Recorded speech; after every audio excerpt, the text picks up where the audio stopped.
Susan Rakstang with Governor State University, who will share some information with the board and the public on the green endeavors that are either being planned, underway, or completed at GSU.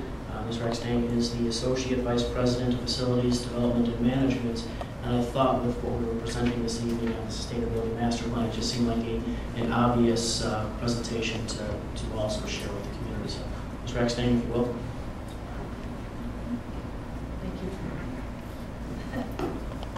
Thank you for having me. Yes, I was asked to speak before you just to talk about some of the sustainable initiatives at Governor State University, and because the word sustainable is a very diverse word, I'm going to focus my talk on environmental sustainability and energy efficiency. Just want to give you some background on the university campus. We are on 750 acres, and just to show you our boundaries, on the west is Governor's Highway, and then it takes a turn, and on the south is Raleigh Road. About 40% of our property is used as farming, 40% to farming and organic farming. Our main building, you can barely see it, but it is lineal. It runs east and west, off of which different wings, A through G, flank. And we're about 500,000 square feet. This is the view looking southwest. We have 5 ponds. Some of the things I point out may not seem particularly relevant, but they will in a few minutes. So we have 5 ponds, we have 2 of which 2 are settling ponds. One is there, the other one is right here, and then 3 other open ponds. We have 5 parking lots, A through E, and this is the Family Development Center. We also have an environmental research preserve, so we're very concerned about our property and how we use our land. This is the Nathan Manilow Sculpture Park. It's about 100 acres, and we have 27 sculptures by internationally known sculptors. And when Nathan Manilow first turned over land that he owned to us, he was also an art aficionado. And what his criteria was when he selected some of the sculptors was that they be young and up and coming. And as it turns out, they were very up and coming. This is an internationally known sculpture park. People from all over the world come to visit it. Just a few views of our sculpture park. Just a few months ago, one of the sculptors, Mark DeSupero, was given the an Art Medal of Honor by President Obama. This is the view of the north. On the north is Stunkel Road, and on the east is Crawford Avenue, also known as University Parkway. And here's another view of our parking lots. Again, bear with me, I'll show you what we've done with some of the parking lots. This is A through E, and again, the Family Development Center. The main entry is on Stunkel, and our secondary entry is off of Crawford. And just to let you know, the Metro train station is here, so we are looking to capture or sustain ourselves with enrollment and looking toward the city and encouraging more public transportation to our campus. Just want to point out, this is a settlement pond, and you can barely see it, but there's the other settlement pond. Our journey towards sustainability started not that long ago. We are working on an 80,000 square foot rehabilitation of our science wings, and it will be LEED Silver construction. I'll also talk about our environmental initiatives that include recycling and green cleaning products, permeable pavers, and some of the grounds work we do to preserve Thorn Creek, and also some of the energy efficiencies using solar thermal for preheating our swimming pool, and a performance contract, which has been a very effective tool for replacing our infrastructure or repairing our infrastructure with guaranteed energy savings. Regarding recycling, we've been recycling since 1987, and we have a number of, we recycle about 75 tons of paper, plastic, and aluminum yearly. We also recycle our oil and our batteries. And last year, we are required to enter a national competition, and Governor State University placed first in Illinois under the waste minimization category. GSU's housekeeping department has switched from standard cleaning products to green products. So these are some of the things that are very important to us, because what we put in our sewers has an impact regionally. This is our campus rain runoff pattern. So back to the parking lots. This is a lot, and rain flows into the north settling pond. And I don't know if you can barely see it, but the blue pattern. So all of the rain runoff from our ground and our parking lots flow into this settling pond. All the other parking lots then flow into another settling pond. The reason why this is important is because after contaminants such as oils and fluids and antifreeze and brake fluids flow into the retention pond and settle, then that water, the skims into a retention pond and then to Thorn Creek. So what we do on the leading edge source of water for Thorn Creek is very important and has an impact on the creek itself. This is a standard asphalt parking lot, and I know you talked about your roads and walkways. Governor State University has the same issues, concerns about cost. A conventional asphalt parking lot is monolithic. That is, it is placed in sections, but eventually it is considered monolithic. You have to do crack filling and seal coating and restriping, but the earth wants to move, and so as the earth expands and contracts with our temperatures, cracks result. So we have a lot of repair work. I showed you some of the parking lots, two of them, Lot B and C, which total about 220,000 square feet, needed replacement, not repair. It had gotten into a situation like yours where you could just put in so many overlays and then the parking lot is too high and it doesn't flow properly. So instead of replacing it with an asphalt parking lot, we replaced it with permeable pavers. This is an example of permeable pavers, and the difference is that in an asphalt lot, the water flows into catch basins. It goes from the catch basins into our settling pond and brings with it those contaminants, and then from the settling pond into retention ponds, and from the retention ponds to Thorn Creek. With permeable pavers, instead of flowing to catch basins, although we do have them, the water flows down into the earth. And this is a sketch of how it works. So the rain comes in, and rather than flowing directly into the storm sewers, the rain filters in between the joints of the permeable pavers through about 15 to 18 inches of gravel, and from there into the ground. The gravel plays a very important role because it filters the contaminants. The contaminants sort of stick to the gravel before it goes into our storm sewers, which then flows into our settling pond.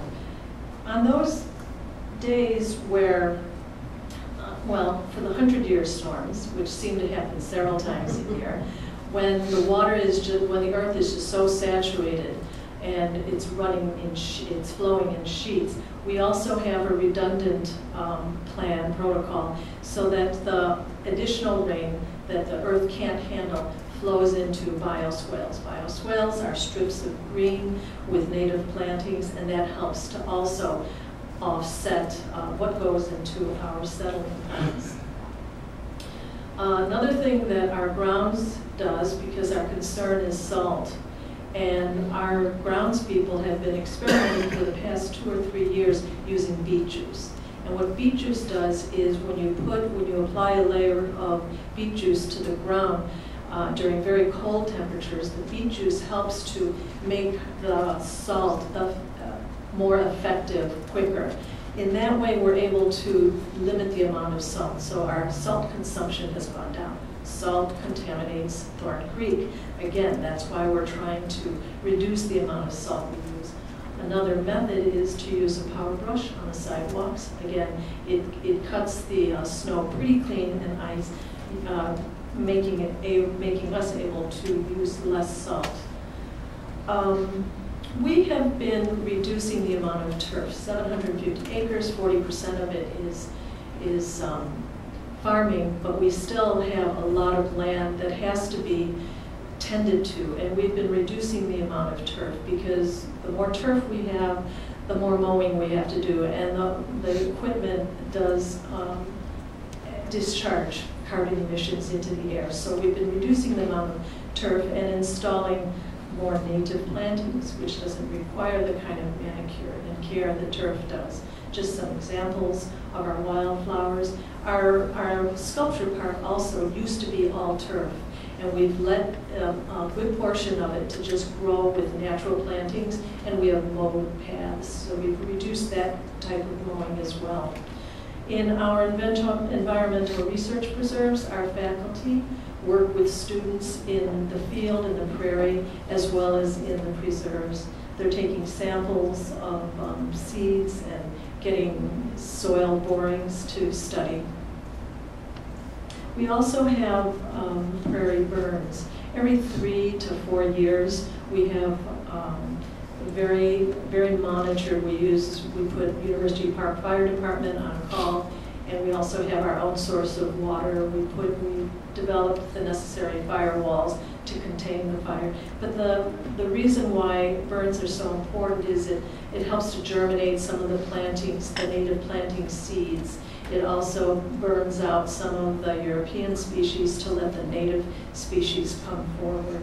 And it also, with more native plantings, it helps provide cover for habitat for insects and bugs and all kinds of natural fauna and flora.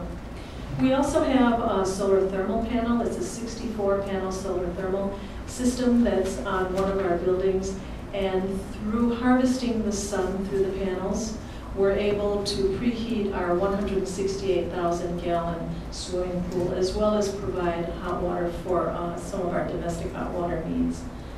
This is that's then Lieutenant Pat Quinn during our ceremony of ribbon cutting.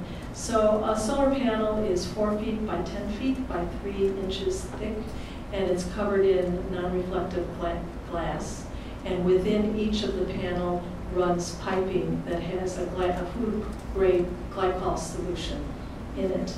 The solution is heated up, and this is during construction, so it's not completed, but you can see the copper piping just stops there. Well, now it continues up to the roof to the solar panels. And so this hot glycol solution is running through the pipes, and then there is a heat exchanger in there, which the pipe continues through, but it's surrounded by domestic water. So the domestic water is heated up. It then goes into the storage tank, and from there, as hot water is called from the hot water heater, from the swimming pool, domestic hot water, then it flows, and it just is in a constant loop. And this is Lieutenant Governor Pat Quinn at our Earth Day event. The university also celebrates Earth Week every year. Here we're involving student artwork, and we have we'll see a lot of children in the audience because there was a sustainability and environmental awareness theater that they participated in, and we have music and food, and it's free to the public, so next Earth Day, please stop by. The biology students during the Earth Week cleaned up Thorn Creek, and you can see in the bottom corner, wow, a lot of stuff, lots of tires, engine blocks, toilets, lots of metal, construction material. It's kind of shameful. What we do after Earth Week is we recycle as much metal as we possibly can, and then send, unfortunately, this debris to the landfill.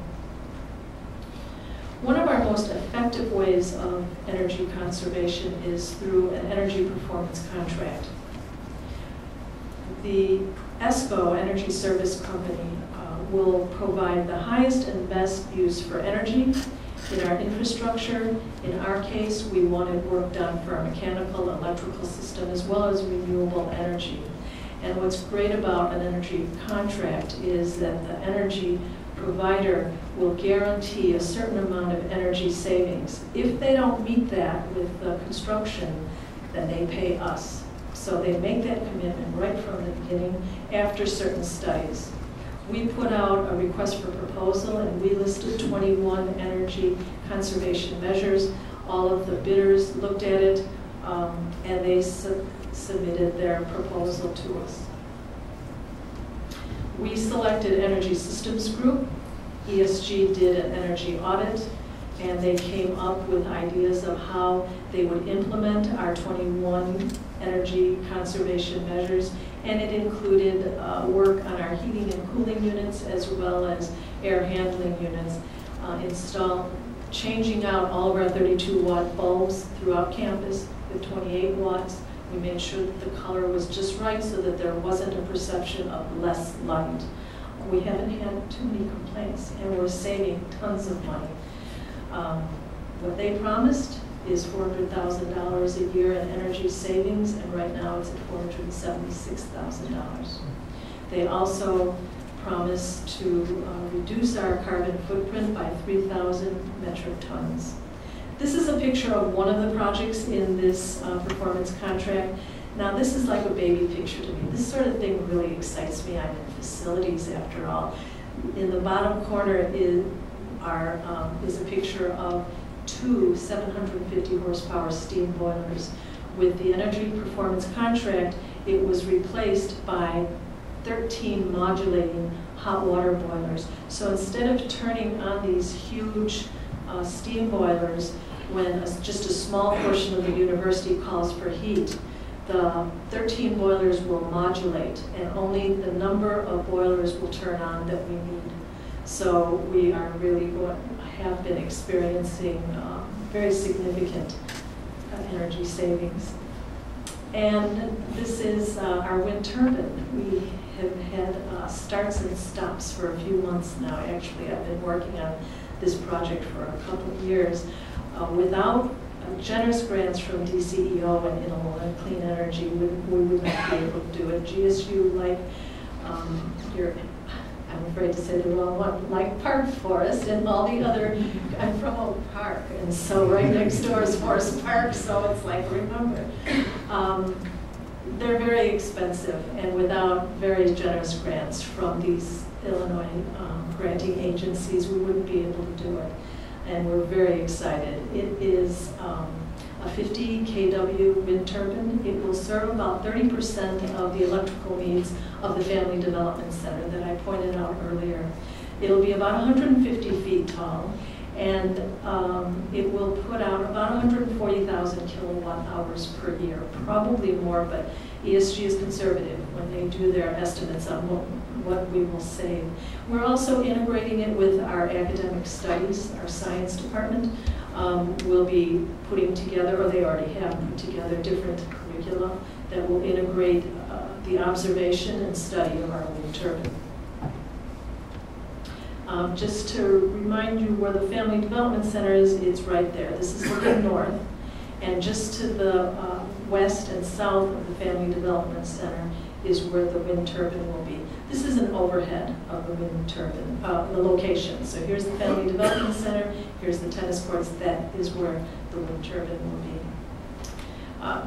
Just to review typical sizes of wind turbines, the utility scale turbine is probably the scale that you see when you pass a wind farm. Ours is significantly smaller. We're right in the middle. It's, like I mentioned, it's a 50 kW.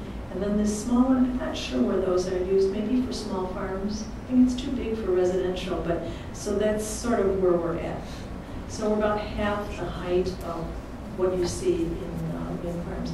And just to give you an idea of how it works, once the wind is fetched by the blades, it spins this horizontal shaft. which then makes this generator spin and then goes into motion. The power runs down the pole, the monopole, and then to our transformer. This is kind of a better view of it, but I want to show you the whole wind turbine. Again, the wind is fetched, it makes the shaft spin, which then spins the generator, and then power is created. We had to do a number of studies. Because we're on 750 acres, we didn't have to worry about a lot of issues that neighborhoods have to worry about, you know, like the shadow flicker study and sound and other issues that some communities run into. But these are the different studies that we had to do. We have all the necessary permits. They took soil borings just a week ago, so they're going to be pouring concrete, and hopefully by the end of summer we'll have a wind turbine. And that concludes my talk. Well, thank you very much. Larry, could you get the lights, please? I want to just say that I want to commend you. It seems to me that Governor State is returning to some of what its original intent was. The old days of the College of Environmental and Applied Sciences that some of us remember. The university had a very determined environmental emphasis. As a matter of fact, when you're talking about the sculpture park and returning the sculpture park to a natural basis, natural plantings rather than the turf, actually several of the artists who had their works placed in the sculpture park did it with the expectation that it would be natural. And so you're returning to what some of the artists' original intentions were. And Mark DeSuvio actually lived on that property for a period of time before the university was built. He lived in the facility that subsequently became the house for the first two presidents. Which was in the far north, it was far south rather, right, south of where the Family Development Center is, near one of the lakes. And he, for a number of years, one of his big operating cranes still was on campus. And one of the things that's very interesting is the one sculpture, the train car, the tanker, I think it's called For Lady Day. Yes, For Lady Day. For Lady Day. At the 50th anniversary of Mark DeSuvio's career, that was dismantled and transported to New York piece by piece on loan for an exhibit of 50 years of Mark DeSuvio's art, and then brought back to the sculpture park. So it's really quite a, and I would certainly encourage anybody to take a look at the sculpture park. But the one thing that I want to say to you, and certainly I think some of the people in the audience might agree with this, earlier in the evening we were talking about the Thorn Creek Nature Center. And when the Thorn Creek Nature Center Commission was created, one of the partners in that was Governor State University. And we would certainly welcome Governor State returning to partnership in the Thorn Creek Nature Center. It's close to the university, and we think with the environmental emphasis that you have at the university, that you've restored to the university from its original concept, that it's appropriate for GSU to become a partner again in that. And I would encourage you to carry that back to the administration. Supposedly there were some liability issues and some other things that caused the university to pull out some years ago, but I'm sure some of those can be worked out, and I would urge that you join us in that environmental effort. But we really compliment you on the good work that you're doing. You're setting a standard that I hope will influence a lot of activity throughout the South Suburban region. So, any comments from trustees? Trustee O'Neill? Yeah, I wanted to say your sustainability plan sounds very comprehensive, but pretty well formed. And I guess I'm curious, you said you started recycling around 1983 or 1987. Was it about that time, because it sounds like this has been going on in the planning stage of it for years, was it about that time that you started forming a sustainability plan? No, actually, the environmental, there's some irony there, because at the time that the recycling was starting, we were in the midst of at GSU at the time of a major argument over some environmental issues, because there was a senior administrator who wanted to establish a medical waste incinerator on campus, which was just the opposite of what several people had fought for. I think probably the sustainability plan has been like the last half dozen years or so, has it not? Our science department has always been very sustainable. They've been real advocates for the environment. I would say the energy efficiency only happened within the last 10 years, but environmental sustainability has been going on for quite a while. We have recently written a climate action plan, and that is a very ambitious plan. It's a strategic plan to bring GSU to zero net carbon emissions within 40 years. And it's quite ambitious, but we can do it. There are ways. We've got a really good jump start on renewable energy, and as technology catches up with ideas, we can implement a whole lot more. So I feel confident that we will reach that. I congratulate you because it seems very multifaceted. Other questions, trustees? Trustee Kovaczynski? I just have to say, this was just so cool. I really enjoyed this, and hats off to the university for taking this initiative. But as each slide kind of unfolded here, and then going into the mechanics of the wind turbine, I was just completely captivated. Come by and visit. It's a beautiful thing. Kankakee College has one, and we just visited. We're putting together a video. Our TV studio camera crew and I went out to Kankakee to videotape the wind turbine, and it's really a beautiful thing. It's just sleek, and it's powerful, and we really enjoyed it. But we are doing a video that sort of summarizes much of what I've talked about tonight. Any other questions? No, I just wanted to Trustee Gillard? I too am amazed with what you've done, and I look forward to seeing the wind turbine. Please do. I have seen the wind farms on, I guess it's 65 in Indiana going south, and that is huge. And to have one local, we already have one down the street, but this at Governor's Day, I look forward to. Make a day of it. Go to the Nathan Mandel Sculpture Park. I visit the wind turbine. You can see the solar thermal panels as well. Okay. I've been to the sculpture park, but I look forward. Good. Trustee Brandon? I too enjoyed the presentation. I was very moved by it. I really think it's a great thing that the university has done, and hopeful that the students and staff would be able to carry some of that into their everyday life, and then we can move it into day-to-day living. The cleaning products and some of the more natural ways of doing our lawns, even though I have to admit that my husband just replaced our lawn. But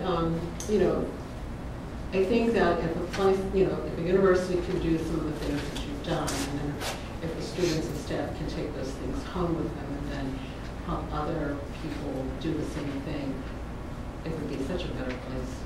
We are working on incorporating sustainability in all the curricula, not just a specialized class, but for all the faculty to just bring a certain awareness to the students, a certain literacy of sustainability to the students. And the science department, who's always been real advocates for sustainability, are working on curricula for that. I think that would be great. Okay, thank you very much. Thank you. Glad that you were here with us tonight. Thank you very much. Hey, Mr. Mayor, just a couple of items I'd mention for the public and for the board's calendar. Residents are reminded that the first two chapters of the proposed 2011-2012 budget